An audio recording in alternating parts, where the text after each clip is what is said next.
against Diamond Prox, maybe make him a little bit uncomfortable. I would even think that maybe the likes of a Thresh ban or a Misfortune ban may even be possible just to try and disrupt Genji and Voidal. But I don't know if EG are going to feel the same.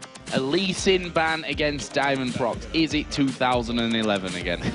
No, it's not. But he's pulling them in again because yesterday he played it brilliantly. They've taken out Zed against Alex Ich and also the Sona from Voidal, a ban which has been thrown their way because they've realized that Gambit love having Sona in their lineup, whatever the weather. Now, I find that interesting because of how well Crepo played Sona in both of his games yesterday. I don't think he messed up a single crescendo, and I think he only missed one champion who was aiming for in all of them. It was a brilliant, brilliant, brilliant performance. And they had the option to first pick it. What this also means is Aatrox is open. Darian's played Aatrox, Wicked's played Aatrox, as is Zach, and I wonder what they're going to pick up. Well, Shen's left open from this one, and it looks like we are going to be seeing Shen coming straight off that. We'll expect Wicked to be playing that and maybe able to earn his Bricked nickname here once again. We'll see from that one. Right now, Gambit are cycling through champions, most of which I'm not falling for right now. The Thresh, though, I would say has a very high chance of coming in, and a Zac they go for. So the thing about the Shen being locked in, I think it's a little interchangeable with Snoopy and Wicked. Snoopy does tend to like those sort of utility type of junglers a little more. And I think the fact that Aatrox is still open, that Nasus is still available, even though Jarvan's been taken away, I think Evil Geniuses may keep that option open to maybe swap that one away because they haven't revealed anything with a Shen. You know, Shen just gives you that power of Stand United. What they do need to get to wrap around that will be a little bit more damage.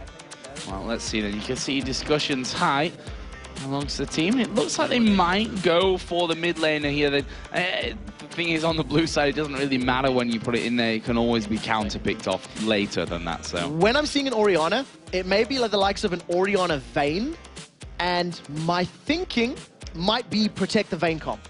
They might leave Orianna open. Now, I don't know if that was a bait to Gambit to say, hey, Alex, lock in Orianna, or if it's the comp they want to pill. Well, if it was, Alex wasn't falling for it because he insta-locked Twisted Fate. We also going to see the Snoop Doggy here once again as NASA's picked up for Snoop. We've been waiting for that one all day. Got it out on Twitter yesterday. When he plays Rengar and we can get the Snoop Lion out there, it's even better.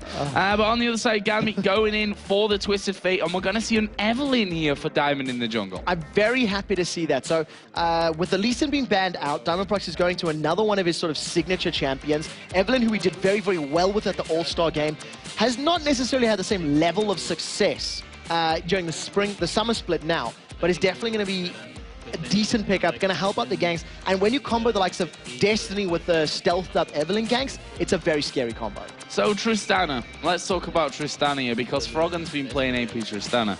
That's a definite possibility here for Evil Geniuses.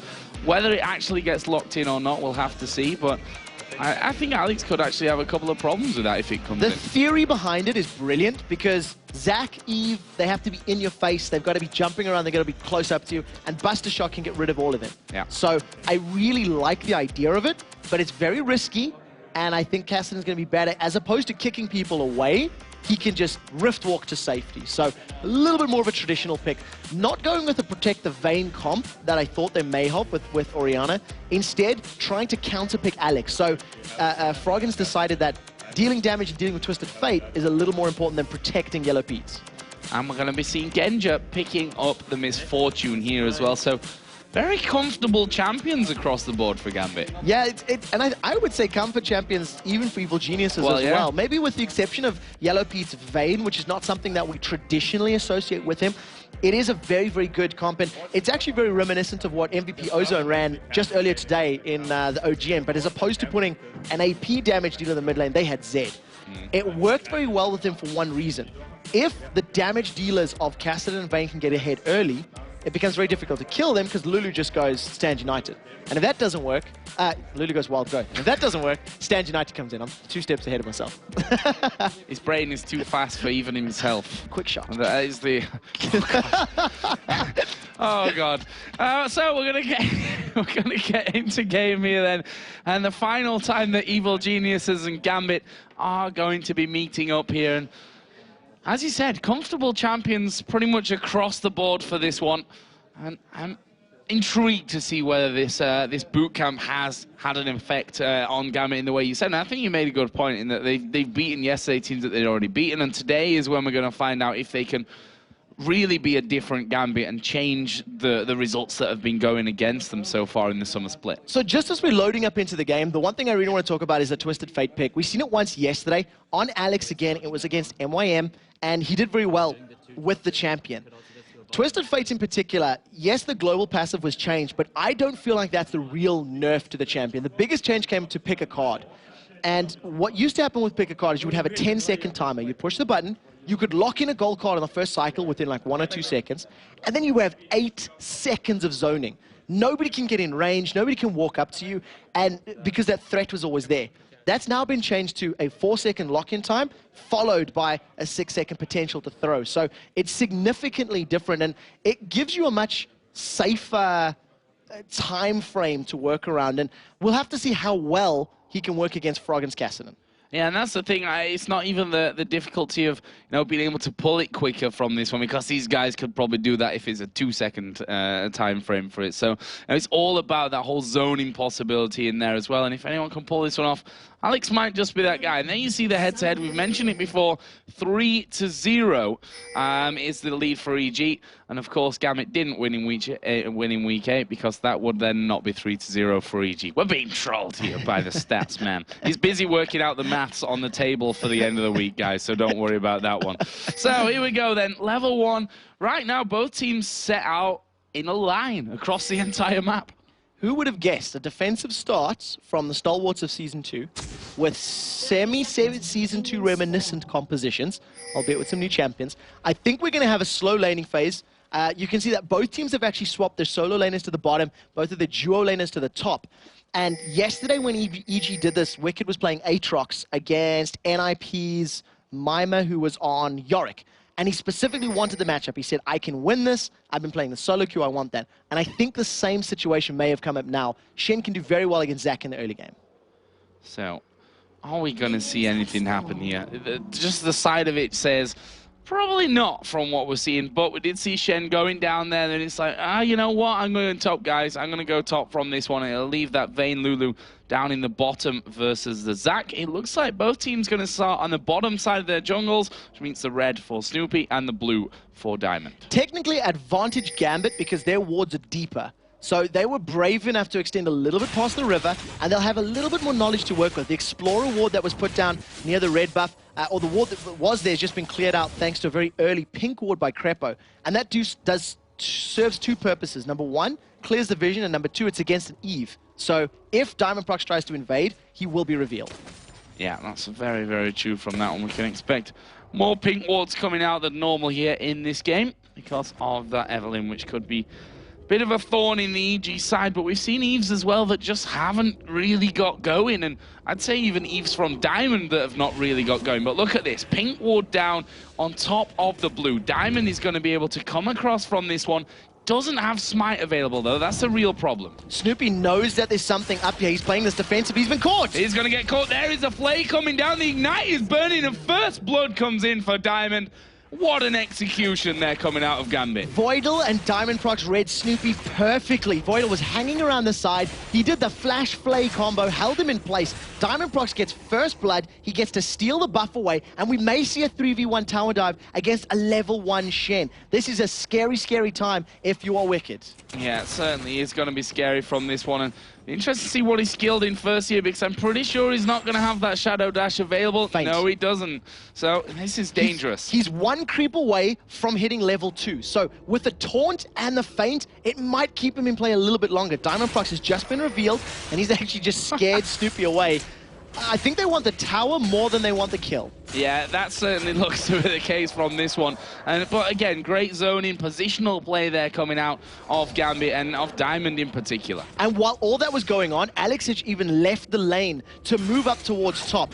They want to do 2 things here. Snoopy's been caught. Oh, that hook almost landing from Voidal there off the side. That could have been a dead Snoopy for a second time if Voidal had have connected there. Diamond is doing so much work right now because the main focus of keeping Shen back, keeping Wicked down, is they want to delay his level 6. They want to buy a couple of minutes time where Alex can use Destiny later in the game without worrying about Stand United. And that's definitely going to play into their favor. We've seen how impactful the first Destiny was from Alex yesterday, securing a double kill and 2 towers, actually. So we'll see if they can mirror that right now. And the problem is Wicked has no choices really right now, because we know that the best way to defend against a 3-man push on a turret is to have your jungler come cover it, but they're behind in levels, so they can't actually stay there. They're being zoned out of it completely. Wicked has to simply wait until that turret goes down and then move out, but he's got to be careful on that front as well, that Diamond isn't sniffing around. So Diamondprox has spent more time in EG's jungle farming than he has in his own right now. Than Snoopy has. Even Snoopy as well. Snoopy was forced back 3 separate times in the top lane. He was forced to recall, go back to the bottom lane. He's level 2 to Diamond's level 4. He's got 5 CS to Diamond's 16. And he's been forced to go double golems and now Wraith Camp just to try and make it up. This is a massive deficit in the very early game here that EG needs to make up. And here comes another red buff for Diamond. The first one, of course, on his side of the jungle of the game, but pretty much going to refresh that red buff as it's about to run out. So that is just perfect timing here for Diamond. He goes back away on his path. Snoopy only at level 3 now, right now, and look at the creep score between them. That tells a big story. Yeah, at this point in time, Snoopy is just basically a non-factor. He's going to be reliant on a Wither and an ultimate to be an impact in the later game. He's not even clearing the wolf camp. He has no idea where he wants to go. He's unsure of the pressure. And we even see Froggen teleporting to the mid lane just to not miss CS. So even that ability is not available. EG looks a little lost. Is Snoopy trying to delay the wolf camp here so that it doesn't get taken away? I mean, he needs that farm now, to be fair, in my opinion, to get himself straight back into this one. This is very interesting stuff. He's now going to go back into there. So there's obviously a big thought process gone in behind that one. And other than delaying it so that it can't be taken away, there's no other explanation in my head. The other alternative is that he was playing a little bit of bait to maybe try and see if there was any Gambit vision to try and pull Gambit into the jungle. But other than that, it's a very questionable move. Right now, 2 members of Gambit trying to start off yet another early Dragon. Gambit, one of the most prolific Dragon control teams in the European LCS. They are scared away a little bit by Nasus. Yeah, I'll move away from that one.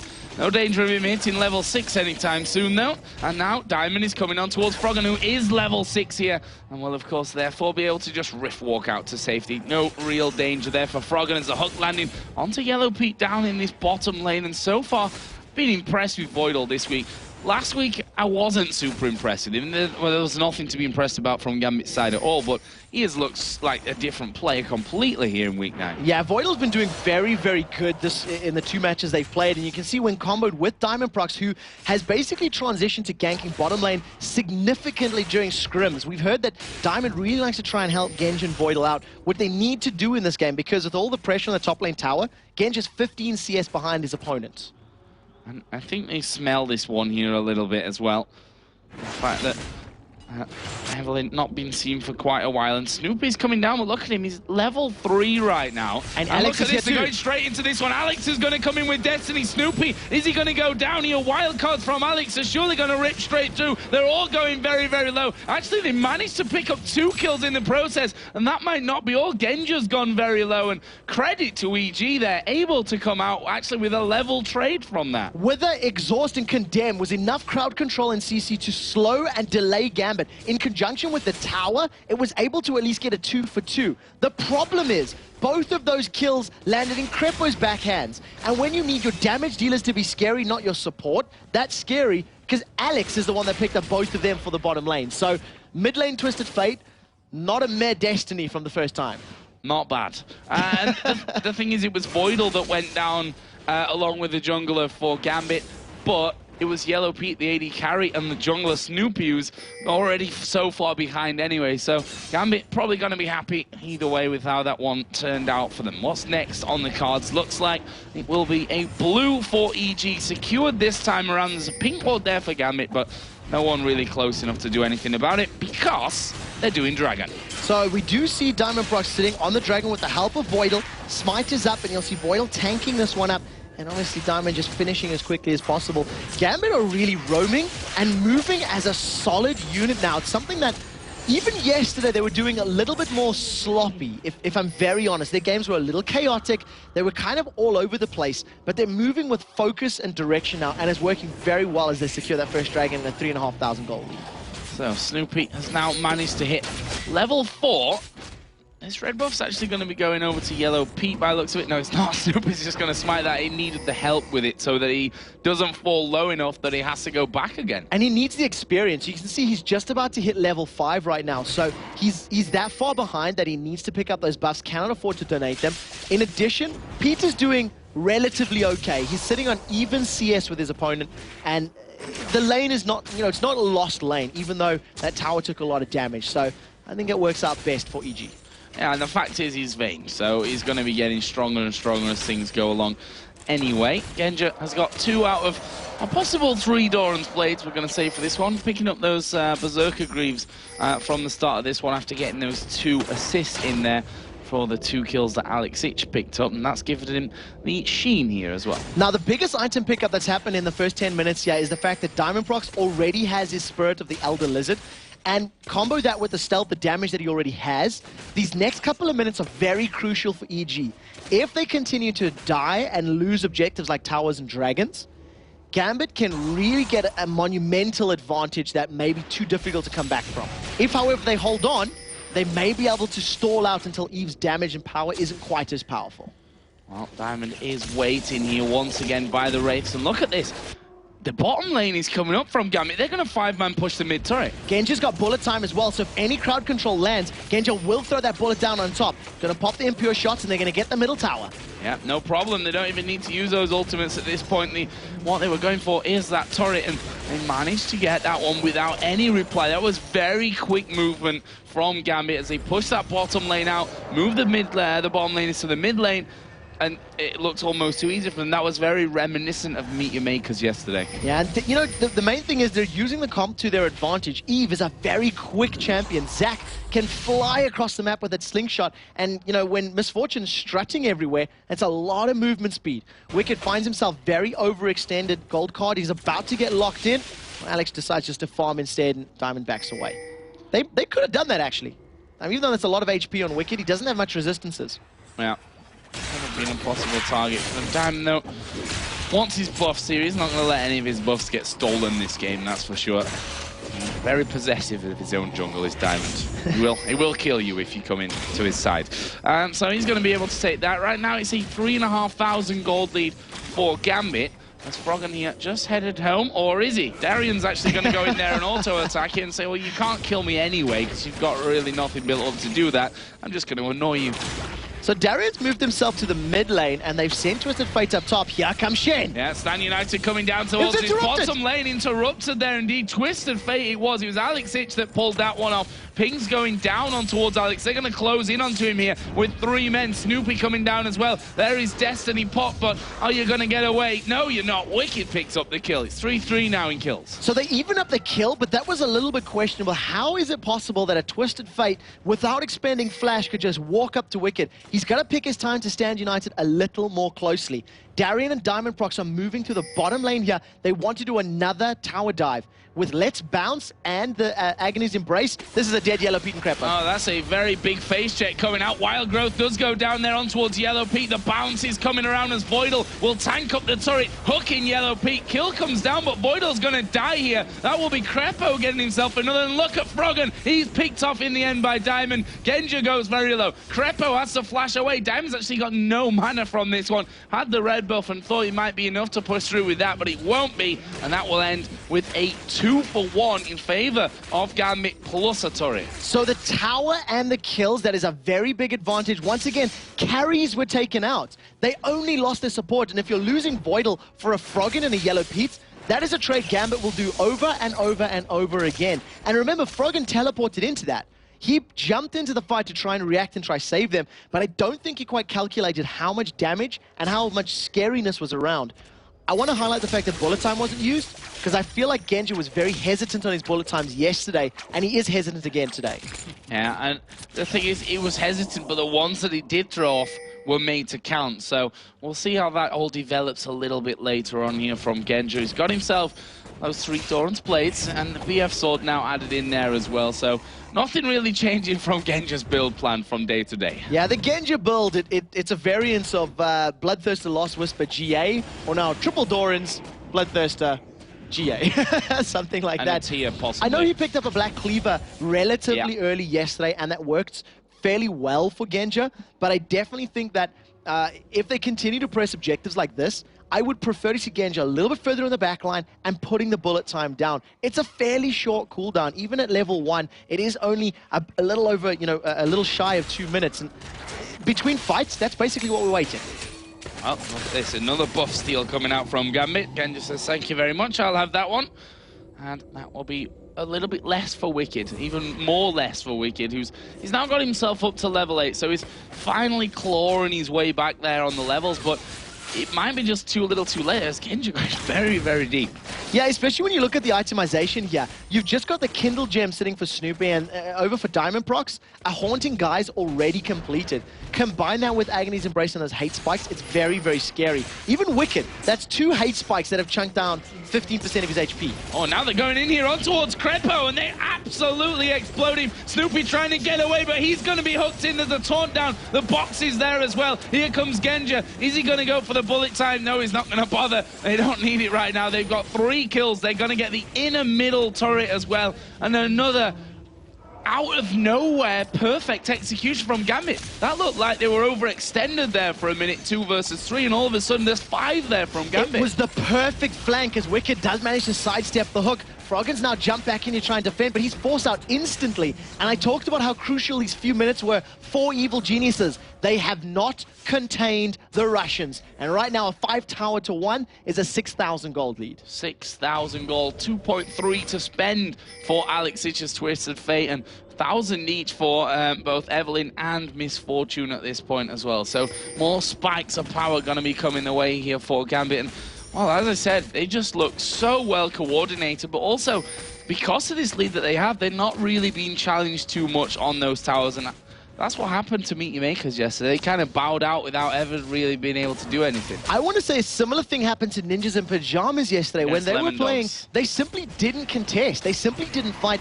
It was basically a 1 versus map game because the team never got involved. Now, EG tried to sneak a dragon away, but now they're in trouble. They are in trouble from this one. Genja hanging off towards the side from this one. We see the first kill coming down. It's Alex at the backside. He was doing the work. He's actually going to take a lot of damage, but the bullet time comes through. It's done a lot for them as well. Finally, they finish off Alex, but at what cost for this one? Wicked headed back out towards the brush. He's going to try and stand united. He's standing nowhere from that one. It's only Froggen that survives once again. A 4-for-1 for Gambit this time around, and they stop Dragon with just a press of R from Alex Itch. Every single time Gambit pick a fight, they secure an objective afterwards. They got top tower off the first blood. They got 2 kills on bottom lane, lost it, but picked up a tower as well. Middle lane fight, secured 2 towers, and now Dragon as well. This is a 10,000 gold lead before 20 minutes, and they're already basically tower diving. We've seen it twice already this game. Gambit, it's just a matter of time before they force the next objective and maybe start considering Baron. They're so strong right now. Well, Baron, an option for them less than most teams throughout the course of the season. So we'll see how that one goes here as Froggen going to come in on towards Darien. Froggen's got 2 levels on him here, but in usual Darien style, he doesn't care. Doesn't care, hasn't died yet either. And Secret Agent Genja, 009, picking up all the assists, all of the kills, centralized and focused here on Diamond Procs and Alex Itch. And that is a good sign for Evil Geniuses, because if they can kill, I would say Diamond Procs more than Alex, that consistent damage and that scariness in team fights is significantly reduced because the gold is so heavily focused on those 2 champions. And look at this. Gambit instantly pinging now for their next target here, objective-wise. It's going to be that turret in the middle lane. Diamond actually going to come through here on towards Wicked. He's got no turrets anywhere near him, and he is going to shadow dash away there. Hook came through, but in the meantime, as I said, they're going to push down towards this inner turret in this top lane as well. And honestly, with that Lich Bane in there for Alex, it's not lasting very long. Yeah, bullet time is available as well, so if a fight were to break out, Genja could just throw that one down. Gold card catches Frog, and nobody's going to follow up onto it, though. No follow-up. Actually, there was a hook there from the side from Boyle, which also wasn't followed on through, and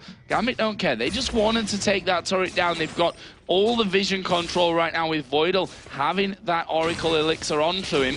And now they may try and finish off this opening here. That's definitely a possibility, but very crucially, Blade of the Ruin King was just secured for Yellow Pete. So in dueling potential or dueling fights, he's going to have that active, which is still very, very strong. 5-man Gambit. They started auto-attacking the inhibitor, but Genji's not in auto-attack range just yet. It's this standoff before we see who oversteps their bounds or who manages to land that crowd control first.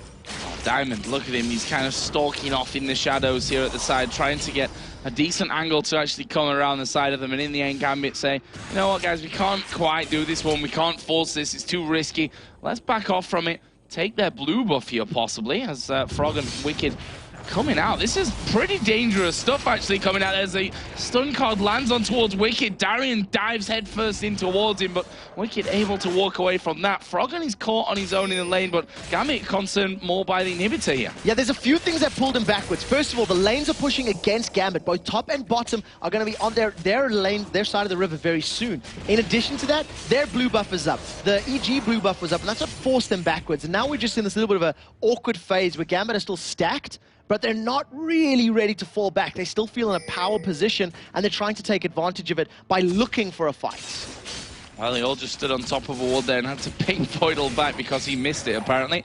There's a hook coming through. Froggen not going to be caught out by that one. The red buff's there as well for the taking, if Gambit noticed. Yeah, and even if that hook had landed, that would have been a scary hook to follow up, because Gambit were on full retreat. There was nobody nearby. Genji's doing the best he can to steal this buff away, and he will do it relatively safely. And as long as he doesn't get spotted, he can make it back to the rest of his team to try and defend their first tower, and the first time that Gambit will have to defend all game. Yeah, and there's the ulti actually coming out of Diamond here. Are we going to see them going in? Destiny comes in. Bullet time comes from the side. They're being absolutely ripped to pieces from this one. Let's Bounce comes in there. There's 2 kills coming down. Darian, is he going to get the slow? What? Hooked over the wall in the middle of the rift walk here. Froggen, is he going to be able to fall? He goes off towards the backside, but they're going to follow through. Diamond's been attacked by the minions, but he will survive as well. And that, in the end, will be a 3-0. Yellow Pete getting away with what looks like 0 health there. Very, very little. Crepo walked away as well, but that hook to catch up with Froggen, amazing. And even more impressive now, because of the kills they've got enough damage and enough tankiness early to force an early Baron. Because of the advantages they've built up and the composition they have, they can take this one down before Evil Geniuses can even respond. There is a teleport available for Froggen. He is going to be alive in 5 seconds, and he may try challenge, but there's no wards. He can't even get in range. No, can't even get in there. And Darian is tanking off the Baron pretty much there the entire time, going low, but not low enough to be worried. And that is the first Baron of the game going over to Gambit, and they're going to shop with all that, well, lots and lots of gold that they've got. And this is something Gambit did yesterday as well. The reason I felt like Baron was an objective for them, they took a 17-minute Baron yesterday against Alternates, if I recall correctly. They got a top lane fight, took the tower down, got some kills, and then with the advantage they have, they took Baron. And it's just something that as a team, I think Gambit and SK have learned when they can do it within the boundaries of their composition. Now we just saw one wild card pretty much taking Yellow Pete to half HP. That's how much more dangerous Alex has got since that last shopping trip. Adding in that Rabadon's death cap now to his Lich Bane also means that when it comes to pushing down those turrets and inhibitors, that they're going to do it a whole lot easier. And if you look at the items there and compare them, well, yeah, Froggen's going to get caught out from this one.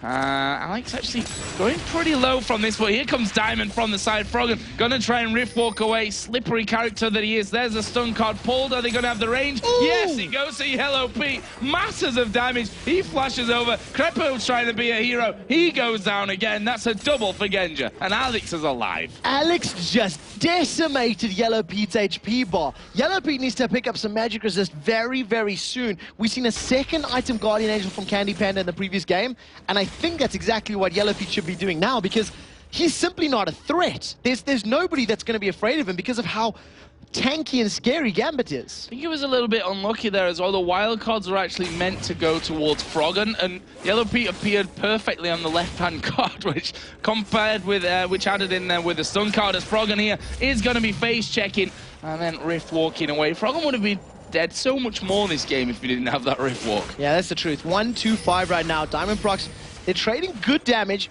You know, even when Froggen can get some spells down, it's enough to at least, you know, hurt but there's no backup, there's no follow-up. Snoopy is still only sitting on that Kindle gem and only recently completed a Spirit of the Ancient Golem. He is so far behind right now. He's a non-factor in these fights. Yeah, absolutely not. His Wither goes down, and that's pretty much all she wrote from that side. As Voidal here actually going to get locked up, but that might just be a catalyst for them to go fighting through the bullet time. As hammered away at Genja, he gets 2 from that. There is Alex coming in with Destiny at the side. It ends with a triple kill as Snoopy goes down as well. And I tell you what, Gambit might just look to finish right here, right now. Yeah, they've got so much damage with that Lichbane Deathcap combo on Alex and all of the attack damage from Genja. They're going to be able to take out the first Nexus turret. This is a 25-minute game as they're onto the second Nexus turret. Another flawless game for Darien. Mission Impossible secured twice, and they're not done yet. No, still picking up kills here. Alex gets himself another onto Crepo. Well, the Nexus is going to go, and Gambit will beat Evil Geniuses for the first time this season. And what a crucial time to do it here on day 2 of our final week when everybody in the middle of the pack is tied up. Brilliant, brilliant play coming out of Gambit. And I think we can now safely say, Quickshot, the boot camp worked. Think is the understatement. This just 100% confirms it. Gambit came out swinging. They read Snoopy from the very, very first blood of the game at, what, about 2.5 minutes on at the blue buff, and just steamrolled him from there. Every single tower, every single dragon. 2 flawless players on the side of Gambit in the form of Darien and Genja once again. Flawless performance.